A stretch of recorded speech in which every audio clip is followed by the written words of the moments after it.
Messieurs, dames, bonjour et bienvenue dans la suite de notre atelier consacré à notre baleine à bosse. Alors aujourd'hui, on va voir ce qui concerne la création des textures, des maps de textures. On va pas les faire trop grandes. Vous, de votre côté, vous pourrez les faire beaucoup plus grandes, mais là, pour le tuto, et pour que ça rame pas trop, et bien, je vais faire des textures un peu légères. Allez, c'est parti. Donc on retrouve notre baleine telle qu'on l'avait laissée et on va regarder ici. Donc on avait l'UV editing, on avait fait notre dépliage et on va faire dans l'ordre. Je vous conseille de faire ça dans l'ordre. D'abord créer dans shading, on va d'abord créer le matériel. On clique sur new et au lieu de par défaut ça s'appelle matériel, donc on clique dessus et on l'appelle baleine. Je suis en majuscule, ok. Et là, on va, vous voyez en fait, là en fait, si vous changez la couleur, bien, hop, en mode shader, hein, comme ça, en mode rendu ici, dans la petite bulle ici. Donc là, on a les entrées en fait, couleur, spécular, etc. Alors si on augmente ici, par exemple, le roughness ou on baisse, on a plus ou moins de brillance, la brillance, pardon, le roughness, c'est-à-dire le lissage de la matière. On passe ou pas de l'aspect pur vert à celui de très gommé d'un caoutchouc par exemple, etc. Et donc là vous avez l'entrée normal map ici, sur laquelle on va connecter là, on va créer donc la normal map à partir du haut polygone. Ok. Vous avez vu, d'abord on a créé le matériel et maintenant on va aller dans Texture Paint. Je vous conseille de faire dans cet ordre là parce que ça va vous faire gagner du temps. J'appuie sur le panneau N ou j'active ici avec la petite flèche là, vous voyez en tout petit mini. Voilà, vous la voyez ici. Je clique ici, tac, pour activer le panneau qui s'ouvre avec le bouton N. Et on va donc aller dans Tool. Et là, on va dans Texture Slot et on va changer nos textures par une première texture qu'on va créer, une texture base color. Alors, de votre côté, vous pouvez mettre beaucoup plus grand. Moi, je vais mettre 2048.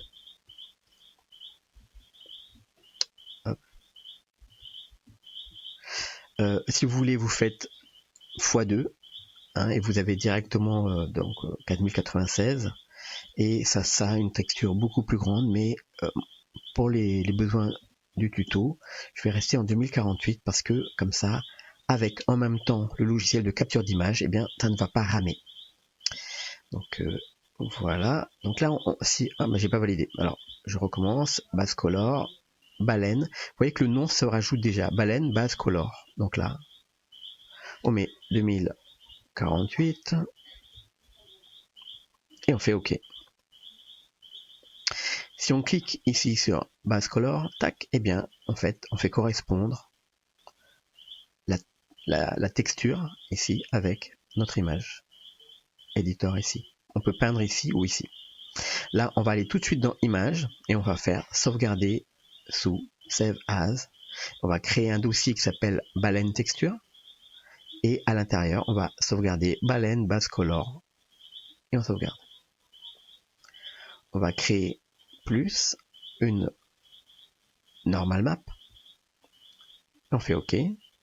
On va tout de suite cliquer dessus et on va tout de suite dans Image, Save As et on va aller dans Baleine Normal et puis on fait OK. Donc, hop, je suis en plein milieu de l'image, voilà. Et on va continuer donc avec plus une roughness. Donc vous avez vu pour le côté brillant, l'aspect brillant ou pas. Et on fait OK. Et on va faire la même chose ici. On va faire plus pour une bump map. La bump map va nous permettre d'ajouter des détails fins, soit avec une texture projetée, ça sera pas mal, soit en les peignant, on pourra faire des petits détails au niveau de l'œil, etc. Et des petits scratchs dessus avec la bump map. Si par exemple je vais vous montrer, on est sur la bump map ici. Je vais aller dans Shading. Ce qui est intéressant en faisant cette méthode-là, c'est que toutes nos maps images, donc nos textures, elles sont déjà reliées au bon aux bonnes entrées. Alors, ouais, le principal BSDF, il a déjà son entrée color, roughness, et c'est avec la bonne texture. Alors, ce qui se passe ici, c'est que vous voyez que la bump et la normale ici, elles partagent toutes les deux le canal normal ici. Donc, si je veux voir ce que je fais avec du bump, eh bien, je dois relier ici le node, c'est-à-dire le spaghetti là. Je dois le relier ici.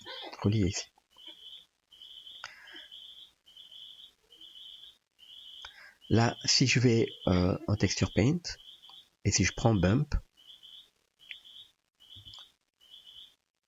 et que je peins, ah oui, alors qu'est-ce qu'il y a ici? Ok, donc voilà, Texture Paint, donc. Alors là, il faut reparamétrer apparemment ici, donc il faut paramétrer ça en matériel. Bon, ça prend du temps. Voilà, matériel. Tiens. Qu'est-ce que j'ai fait? Ah bah non, c'est ici, pardon. La petite bulle ici. Donc vous voyez que, alors c'est très vilain, parce que là on voit les crénellages. On peut changer ça donc dans Shading.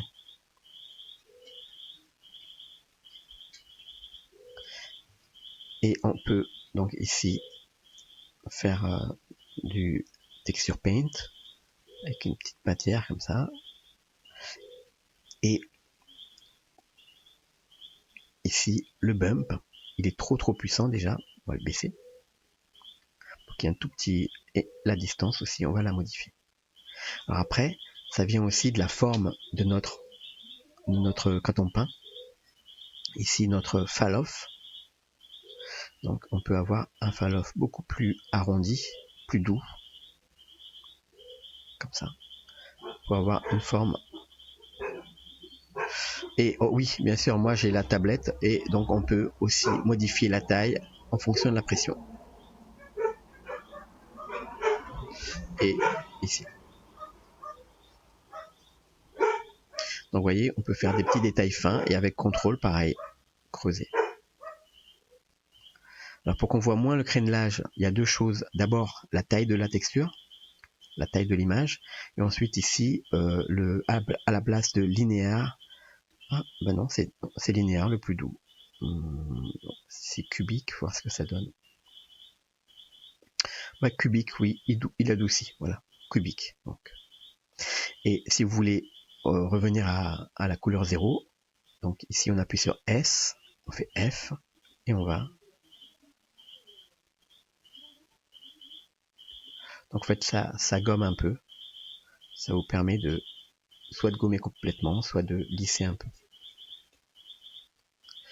Donc là, on va pas faire notre détail en bump, on le fera par la suite, mais c'est pour vous montrer un petit peu comment donc tous nos canaux sont connectés. Je vais enlever ça. Ok, alors on va maintenant